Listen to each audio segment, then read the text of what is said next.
It's not just about broadcasting, it's about building relationships and trust. So remember, your content strategy isn't about selling your services 24/7. No, it's not that. It's about providing value first. It's about showcasing your expertise and really building that trust. And if you do that consistently, you will see a flow of new prospects coming your way.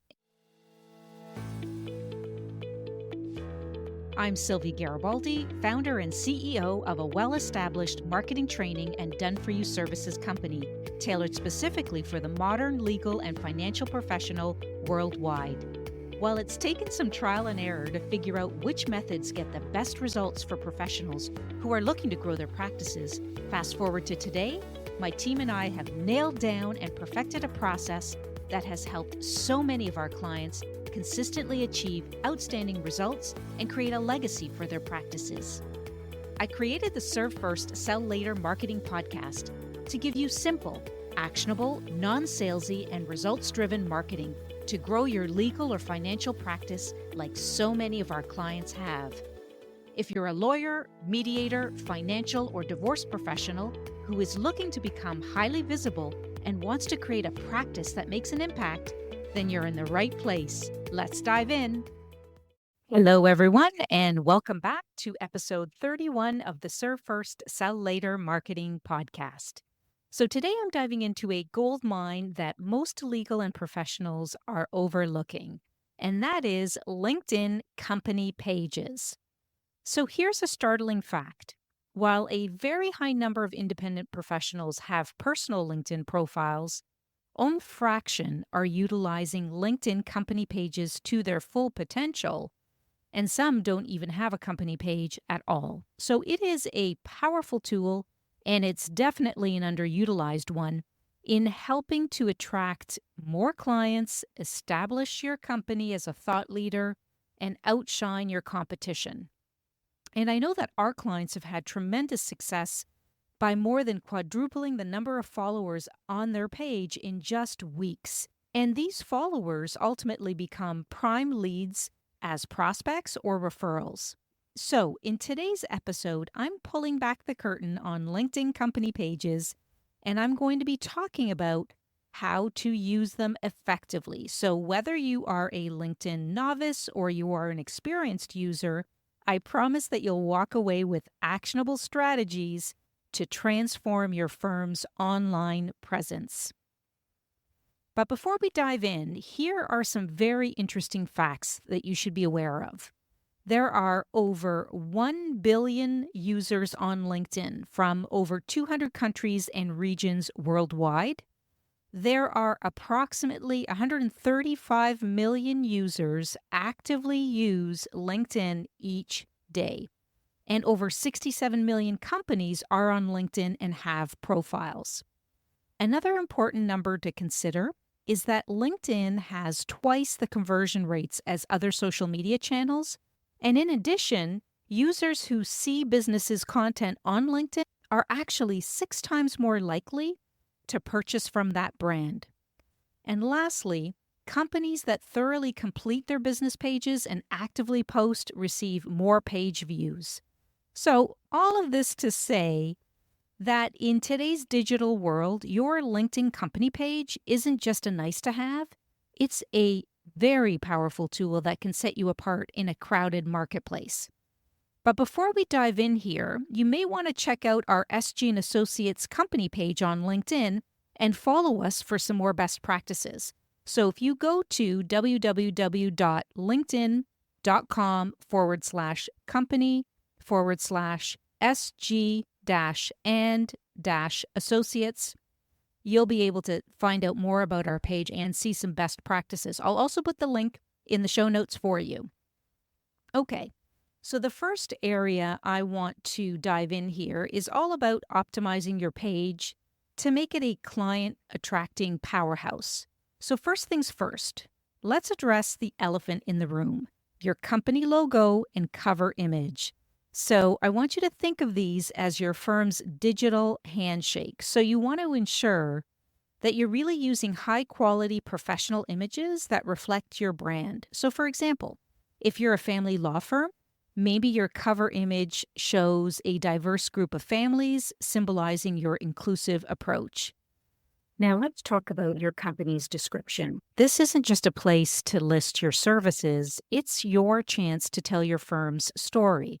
So, use keywords that potential clients might search. For instance, instead of saying, "We're divorce lawyers in New York," try something like "Guiding New York Families Through Compassionate Divorce and Mediation Services." And don't forget to add your contact information and location. You'd be surprised how many firms miss this crucial step. So make it easy for potential clients to reach you. Think about including your phone number, your email, your website, and physical address if applicable. Now, best practices. The key thing here is consistency. So your LinkedIn page should feel like a natural extension of your website and other marketing materials. So use the same tone, the same color scheme, the same overall vibe, and don't shy away from tooting your own horn. So I want you to highlight what makes your firm special, what makes it different. Maybe you have a unique approach to mediation. Whatever it is, make sure that it's front and center. And remember that your LinkedIn company page is often a potential client's first impression of your firm. So make it count. Think of it as your digital storefront. You want it to be inviting, you want it to be professional, you want it to be reflective of who you are as a firm. So I want you to take a hard look at your LinkedIn company page. Is it telling your firm's story effectively? Is it easy for potential clients to get in touch with you? And is it showcasing what makes you and your team unique? If you don't have a company page, then you definitely want to think about setting one up. It's free and it's definitely worth your time and effort to have it included as part of your profile. Okay, so I know what you might be thinking. I'm a professional, not a content creator. So hear me out on content creation here for a moment. So creating engaging content doesn't have to be a chore, and it can really boost your visibility and client engagement. So I want to start with content that really resonates with your audience. So first up, I want you to consider educational pieces or educational articles and think about the questions that your clients ask you all the time, because these are gold mines for content. They really are. So, for example, if you're a divorce attorney, you could write a post titled 5 Things to Know Before Filing for Divorce. Boom, instant value for your followers, right? You know that's something that they're looking for and that they inquire about perhaps on their first visit. So let's talk about success stories. I know client confidentiality is critical, but with their permission or even just omitting their names, sharing case studies can be really, really useful and a powerful way to demonstrate how you can help. So it does show potential clients that you get results. Maybe you helped a small business owner navigate a tricky contract dispute. Share that story, right? So don't forget to keep your followers up to date on any industry news and legal developments. Were there any new laws that were passed recently that may impact legally your clients? It may impact your clients financially. So think about that. And always, always break it down for your audience in plain English. They will appreciate your expertise, trust me on that, and it will position you as a thought leader when you break it down into simple terms. Now, here's a game changer for sure, and that's using webinars and live Q&A sessions. So, hosting these not only provides value to your audience, but it also lets them see the person behind the profile. And it's like a free consultation for them because they're learning so much. And then it becomes a lead generation tool for you. So it's a win-win all around. So let's talk about when to post. The LinkedIn algorithm loves consistency. So think about how you can create 2 to 3 posts a week. But always remember that quality is going to trump quantity every time. And so in terms of timing, what we're seeing is that midweek mornings tend to see high engagement, but experiment with what works best for your audience. Try out those timeframes that I indicated and days of the week, which is, midweek, morning time frame works well. But see if that resonates with your audience. So here's a really important tip. If you engage with content quickly, usually within the first hour of posting, and so the LinkedIn algorithm favors posts that get early engagement, so they're more likely to show up in your people's feeds. So set aside some time each day to scroll through your feed and interact with posts right after they go live. Really, really important. This not only helps boost visibility for the content that you engage with, but it also increases the chances of people noticing and engaging with your posts. And that's really what you want to achieve. Finally, as I mentioned, engagement is really, really key. So when someone comments on your post, please respond, start a conversation, and don't just stick to your own posts. Join relevant LinkedIn groups and participate in discussions. It's not just about broadcasting, it's about building relationships and trust. So remember, your content strategy isn't about selling your services 24/7. No, it's not that. It's about providing value first. It's about showcasing your expertise and really building that trust. And if you do that consistently, you will see a flow of new prospects coming your way. And if you're looking to grow your practice, then this is definitely something you should consider doing. So how do you make your LinkedIn company page stand out? Well, I want to dive into why visual content is so important. So visual content grabs attention and makes complex information easier to digest. So I want you to think about that. Would you rather read a dense block of text about legal procedures or financial issues? Or would you rather look at an infographic that breaks it down step by step? You see where I'm going with this, right? So infographics are fantastic for explaining complex legal and financial concepts in a really simple and visual way. So for example, if you're an estate planning attorney, you could create an infographic that outlines the process for estate planning.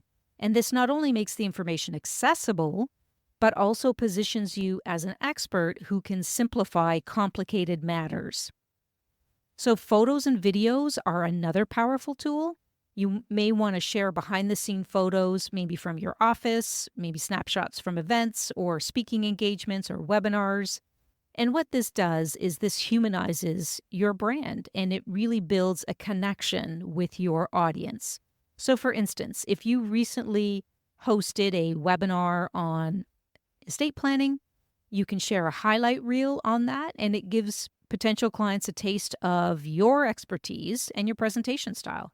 And, if you resonate with them, that will come across in a webinar or video as well. So best practices to ensure your visuals are effective and professional. So I think first and foremost, you need to keep your visuals not only professional, but on brand.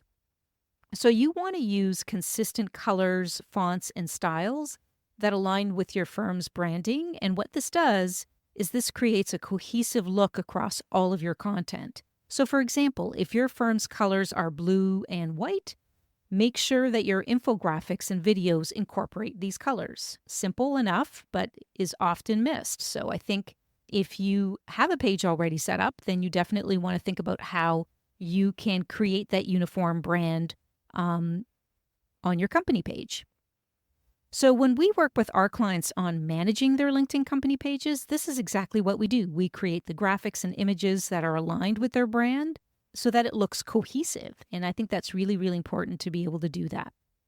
And if you're using videos, always use captions. Always use captions. Not only does this make your content accessible to a broader audience, including those who are hearing impaired, of course, but it also caters to those people who might be watching without sound. And that could be you as well, right? So imagine a potential client scrolling through LinkedIn in a quiet office. So captions ensure that they can still get your message. And I think this is a trend that we're seeing quite frequently, is that, people are viewing videos, maybe, sitting at their desk with other people around, or whatever the case may be, and they are in a space where they can't really broadcast their sound, and so they are reading the captions. Okay, so let's say you're a mediator. You could create a video series where each episode tackles a different technique for resolving disputes. So maybe one episode could focus on active listening, another one on negotiation tactics, etc. So this not only showcases your expertise, but it also provides valuable content that your audience can use immediately. So I've mentioned previously that engagement is key. And I think when you post visual content, make sure to respond to comments and inquiries promptly. And what this interaction does is it boosts your content's visibility and it builds relationships and, more importantly, trust. Also, participating in relevant LinkedIn groups and discussions are important, and sharing your visuals there could help you reach a wider audience. So, understanding and leveraging LinkedIn analytics is going to be super important. And there is a really effective way to fine tune your approach and ensure that your efforts are paying off. So, I want to talk a little bit about what are the key metrics that you should be tracking on your company page. So, these include things like the engagement rate, the follower growth, the content performance, the visitor metrics, and leads. So let's start with engagement, the engagement rate, for example. So this tells you how actively your audience is interacting with your posts. So are they liking? Are they commenting? Are they sharing? So, for example, if you notice a high engagement rate on posts about maybe parenting plan tips, that's a strong indicator that your audience finds this content valuable. So if you know they find this content valuable, you want to create more pieces that talks about that topic. Okay, I hope that's making sense. Follower growth. So this shows how your audience is expanding over time. And you want your followers to be growing. People are following your page because they like what they're seeing. Content performance. Okay, so this helps you understand which posts are hitting the mark and which ones are falling flat. So, for instance, if your infographics on legal processes get more views and shares than your text posts, then you know to create more visual content when you're talking about legal processes because it's more complex and you want to be able to distill it into simple information. And obviously, when you were using infographics, that seemed to work and your performance went up on those types of posts. Visitor metrics. So this shows you who's visiting your page, even if they aren't following you yet. So where this gets interesting is that you can look at demographics like job titles, industries, and locations. And if you see a lot of visitors from a specific industry, you can consider tailoring some content to their needs. So for the leads section, this tracks the information of members who filled out a lead generation form on your page in the last little while. And if you notice a high number of leads from a particular type of content, like maybe a downloadable guide or some other piece, then you know that that content is effective. So you need to pay attention to that as well.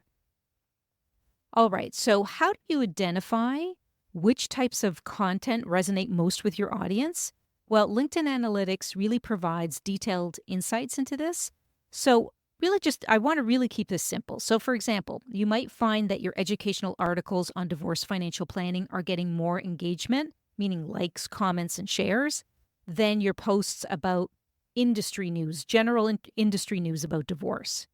So what this tells you is that your audience values practical, actionable information. Use this data to create more of what works and less of what doesn't. And I hope that example demonstrates to you how you can use LinkedIn Analytics to determine that. So some best practices when using LinkedIn Analytics, I think, is you really need to make it a habit to regularly review your analytics because this isn't a one and done task, really. Like, set aside time each week to go through your metrics, look at your engagement rates, your follower growth, and the performance of individual posts. And this will give you a really clear picture of what's working and what needs adjustment. Now, if you have a company page and you're not sure how to optimize it, or maybe you don't even have a company page yet, then set up a call with me. I'd be happy to kind of go over what you have and how to optimize it. Or if you don't even have a page, how we can get it set up for you immediately. So feel free to schedule a call with me. I'll put a link to my calendar in the show notes. All right, so when we're looking at the different types of contents, don't be afraid to experiment. So try different types of content to see what resonates best with your audience. So for example, if you usually post articles, try adding maybe short videos or maybe infographics. Recently, one of our clients, a divorce attorney, started a video series called What You Need to Know About Divorce. And what she did was every video covered a different topic, like where to start in the divorce process. What's the first thing you need to do? Then she covered a video on spousal support, child custody, impact on finances, etc. So this series, what it did is it not only boosted engagement, but it also positioned her as the go-to expert in her field. And I think that's what a lot of professionals are looking to do. So LinkedIn Analytics really allows you to compare your page's performance with competitors. And this is quite interesting and a unique feature. So this can provide valuable insights into what others in your industry are doing and really help you identify the areas where you can improve. So for example, if a competitor's posts on recent legal developments are getting high engagement, then you want to consider incorporating similar content into your strategy, right? That's a possibility, or at least you want to test it to see if it's going to work for you as well. So engagement is critical. As I said before, respond to comments and inquiries promptly. This not only boosts your content's visibility, but it also builds relationships with your audience. And so participating in relevant LinkedIn groups and discussions are going to be important as well. So share your insights and engage with others' posts and stay visible so that you're relevant to your industry. So just to do a quick recap on LinkedIn Analytics, it's really important to really refine your content strategy and look at things like engagement rate, follower growth, content performance, visitor metrics, and leads. And that's what's going to lead to more ideal prospects and referral partners coming your way. And you regularly want to review your analytics and experiment with different types of content, as I mentioned, and really engage actively with your audience. So now I want to touch on the do's and don'ts of LinkedIn company pages. So I want you to think of this as a cheat sheet for LinkedIn success. So the first, I would say the number one do would be authentic and provide value, because your LinkedIn page isn't just a billboard, really. It's a conversation starter. So share content that genuinely helps your audience. So for example, if you're a family law attorney, don't just say, hire me. Instead, you want to say things like 5 things to consider before filing for your divorce. So I'm sure you see the difference there. You also want to engage genuinely with your audience. So when someone comments on your post, don't just hit the like button, respond thoughtfully. Start a conversation, because this isn't just good manners, it's just good business, right? So it shows that you're attentive and that you care about your audience's thoughts. You also want to stay updated with LinkedIn's new features, and this changes all the time. We know, because this is what we do. We help a lot of our clients with this. And so LinkedIn is always rolling out new tools, and maybe it's a new type of post or a new analytics feature. Whatever it is, you need to stay on top of that. So another must-do is to keep your page relevant and fresh. So regularly update it with new content. A stale page will not work. You cannot post and then come back weeks later, or just post once and maybe come back a month later. It won't work. So it's really, really important that you are regularly updating that page. Now, to switch gears, let's talk about the don'ts. Okay, the don'ts. So first on our list is avoid overly promotional posts. Yes, you're on LinkedIn to promote your business. I know, I get it. But if every post screams, hire me, and trust me, we see a lot of that, you're just actually going to turn people off faster, and it will be very challenging for you to reach your objective there. So think about that. Think about whether your posts are screaming, hire me, because if they are, then you're going to want to avoid creating more like that. Next, that I think is really important is don't ignore your followers. If someone takes the time to comment or ask a question, acknowledge it because ghosting your followers is a sure way to actually lose them. So I think that's really, really important. You also want to steer clear of low quality visuals or unprofessional content. We see a lot of that as well on LinkedIn. So, your LinkedIn page is often a potential client's first impression of you. So, please don't add any blurry photos or memes. And finally, don't spam your followers, please. Posting 20 times a day isn't a strategy, it's just an annoyance. So, quality over quantity always. And I think it's important to remember that your LinkedIn company page is there for a reason. It's a powerful tool when it's used correctly and when it's used consistently. It's not just about broadcasting your message, it's about building relationships and providing value. And if you do that consistently, you're going to see results. So by now, I hope it's clear that there is an untapped potential of LinkedIn company pages, and using this tool isn't really optional because it's essential for any legal or financial professional who's looking to grow their practice. So whether you're just getting started or maybe you're seeking to refine your existing efforts, LinkedIn offers a unique platform to showcase your firm's strengths and attract the right clients. So think of your LinkedIn company page as your digital business card and billboard all rolled into one. Okay? So it's where you can make a strong first impression, share valuable insights, and really engage with potential clients. And by knowing how to use this tool effectively, you're going to be so much further ahead. So if you found today's episode intriguing, but you aren't quite sure how to apply these ideas to your own LinkedIn page, or maybe you don't even have a LinkedIn company page, please reach out to me. You don't have to navigate this alone while trying to run your practice and serve your clients. So we specialize in creating LinkedIn strategies that really help our clients to highlight their firm's unique qualities and draw in clients that you want to work with, right? Super, super important. So if you're ready to take the next step, set up a call with me. I'll put a link to my calendar in the show notes, and please select a time that works for you. And in this call, we'll talk about your goals. We'll talk about exploring strategies for enhancing your LinkedIn presence and start making your company page work much harder for you. So thanks for tuning in. Don't forget to follow our SG and Associates page on LinkedIn for more practical tips and updates. Keep pushing forward, and remember, with the right approach, your LinkedIn page can be a very powerful tool in your marketing arsenal. Thank you for tuning in today, and I hope you found this episode valuable. And of course, if you did, I'd be honored if you rate or review our show. Have a great day.